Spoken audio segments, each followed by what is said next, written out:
Bonsoir, Monsieur le Président. Nous allons lancer une nouvelle coopération et annoncer la cession de Mirage 2000-5, qui sont des avions de combat français qui permettront à l'Ukraine de protéger son sol, son espace aérien. Et donc, dès demain, nous allons lancer un programme de formation des pilotes et puis de cession de ces avions qui permettra d'ici à la fin de l'année. Alors, la France va s'exprimer pour elle-même demain, mais surtout, nous sommes en train de bâtir une coalition avec d'autres partenaires.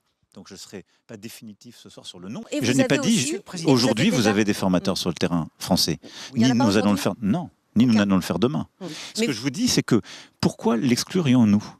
Parce que ça n'est pas, ça reste dans notre axe, c'est-à-dire on protège. Et un de nos compatriotes a été arrêté en Russie. Et donc, il s'agit, pour être très clair, parce que beaucoup de choses ont été dites par les autorités russes sur son sujet, il s'agit d'un de nos compatriotes qui travaille pour une organisation non gouvernementale suisse qui a été fondée par l'ancien secrétaire général des Nations Unies, Kofi Annan, et qui fait de la diplomatie, des travaux de discussion. Ce n'est pas ce que disent les Russes. Non, mais ils espionnaient depuis de longues années, disent-ils. D'abord, je le dis parce que c'est important, c'est un compatriote français, il travaille pour une ONG suisse et qui donc sert beaucoup de grandes figures internationales. En aucun cas, ça n'était quelqu'un qui travaille pour la France maintenant. Non, nous n'avons pas de leurs nouvelles et je pense ici à leurs familles, à l'angoisse qu'elles vivent depuis le 7 octobre, comme je pense aux familles de nos victimes.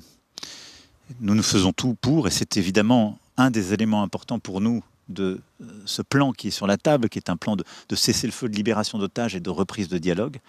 Et c'est pour nous une priorité. Nous n'avons pas de leurs nouvelles et nous sommes évidemment légitimement inquiets. Le Premier ministre israélien Benjamin Netanyahou